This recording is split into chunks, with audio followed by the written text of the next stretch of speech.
Salut à tous, ici Frédéric Morel. Bienvenue sur ma chaîne dédiée à la science et aux découvertes scientifiques. Si vous êtes passionné par l'exploration de notre univers et les avancées scientifiques, pensez à vous abonner. Aujourd'hui, on plonge dans un sujet fascinant qui repousse les limites de notre compréhension. Allons-y. Bonjour à tous. Dans cette vidéo, je vais vous parler d'une découverte incroyable qui pourrait révolutionner notre approche de l'eau et de l'énergie. Des chercheurs ont réussi à produire de l'hydrogène et de l'eau propre directement à partir d'une source d'eau polluée.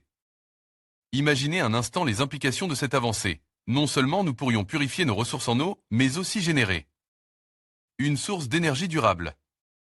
Je vais vous expliquer comment cela fonctionne, les enjeux environnementaux et les perspectives d'avenir. Restez avec moi pour découvrir cette innovation qui pourrait tout changer. Crise énergétique. Crise de l'eau. Certaines régions du monde affrontent les deux en même temps. Des chercheurs ont peut-être trouvé un moyen pour elles de les surmonter. Grâce à une feuille artificielle qui produit aussi bien de l'eau propre que de l'hydrogène vert à partir de l'énergie du soleil. Cela fait désormais plusieurs années que les chercheurs travaillent au développement de sortes de feuilles artificielles. Des systèmes qui s'inspiraient de la photosynthèse pour produire, par exemple, de l'hydrogène vert à partir de sources d'eau. Avec le système flottant qu'elle détaille dans les pages de Nature Water, une équipe de l'université de Cambridge, Royaume-Uni, va plus loin.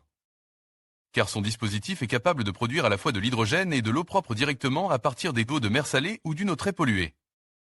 De l'hydrogène et de l'eau purifiée grâce au soleil.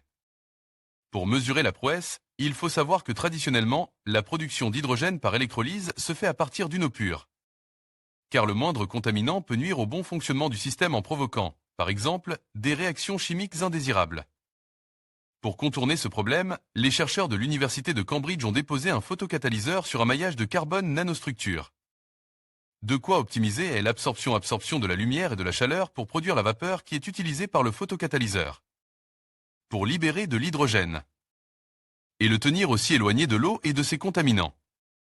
Le système de production d'hydrogène vert et d'eau propre à partir d'une eau contaminée a été testé avec succès sur la rivière qui traverse Cambridge, Royaume-Uni. Shannon Pornringroj, Arifin Mohamed Anouar, Université de Cambridge pour permettre au système de mieux exploiter l'énergie du soleil. Soleil, les chercheurs ont appliqué une couche blanche absorbant les UV sur le dispositif flottant pour la production d'hydrogène. Le reste de la lumière du spectre solaire est transmis au bas de l'appareil, ce qui vaporise l'eau qui sera ensuite récupérée. Une manière, avec leur feuille artificielle, d'imiter un peu plus les vraies feuilles en lui permettant de transpirer. Une solution aussi bien à la crise de l'énergie qu'à la crise de l'eau. Les chercheurs signalent que leur système n'en est encore qu'au stade de la preuve de principe.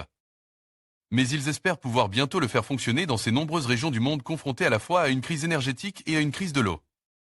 Une innovation qui serait la bienvenue car, rappelons que, dans le monde, près de 2 milliards de personnes n'ont toujours pas accès à elle, eau potable chez elles. En conclusion, cette innovation révolutionnaire qui permet de produire de l'hydrogène et de l'eau propre à partir d'une eau polluée représente une avancée majeure dans la lutte contre la pollution et la crise de l'eau. En transformant une ressource dégradée en une source d'énergie durable et en eau potable, nous ouvrons la voie à un avenir plus propre et plus durable. Cette technologie pourrait non seulement améliorer la qualité de vie de millions de personnes, mais aussi contribuer à la transition énergétique mondiale. Il est essentiel de soutenir de telles initiatives pour bâtir un monde meilleur. Merci de nous avoir suivis et à bientôt pour d'autres découvertes inspirantes.